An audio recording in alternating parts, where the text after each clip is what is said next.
அஸ்ஸலாமு அலைக்கும் வரஹ்மத்துல்லாஹி வபரகாத்துஹு.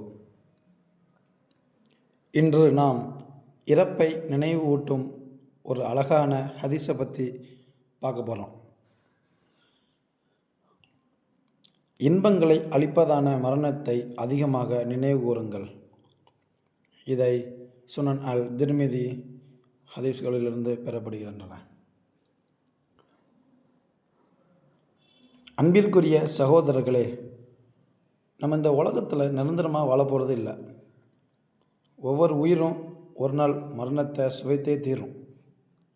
ஆனால் அந்த நாள் எப்போது வரும், எப்படி வரும், எதனால் வரும், எதற்காக வரும் அப்படிங்கிறதெல்லாம் யாருக்கும் தெரியாது, அறியவும் முடியாத இறைவன் ஒருவனை தவிர.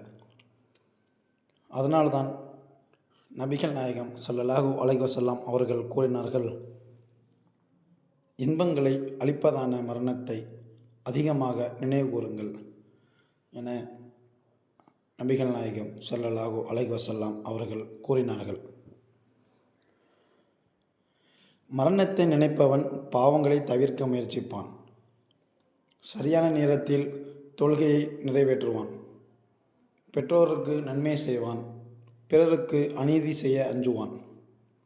இன்று நம்முடன் இருந்த ஒருவர் நாளை இருக்க மாட்டாங்க, நாளை இருந்தவர்கள் நாளான்னைக்கு இருக்க மாட்டாங்க. அதான் உலக வாழ்க்கை. அதுபோல் இன்று நாம் இருப்போம், நாம் நாளை இருப்போமா என இறைவன் ஒருவனுக்கு தெரியும். இன்று இருப்போம், அடுத்த நொடி, அடுத்த நிமிடம், அடுத்த மணி நேரம், நாளை கூட யாருக்கு தெரியும்? யாருக்கு தெரியும்? மரணம் நம்மையும் சுவைத்தே தீரும்.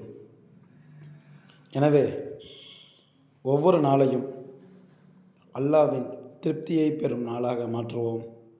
நல்ல அமல்கள் செய்வோம். தௌபா செய்து அல்லாஹ்விடம் மன்னிப்பு கேட்போம்.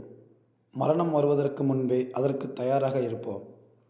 அல்லாஹ் நம் அனைவருக்கும் நல்ல முடிவையும் ஈமானுடன் மரணிக்கக்கூடிய பாக்கியத்தையும் வழங்குவானாக.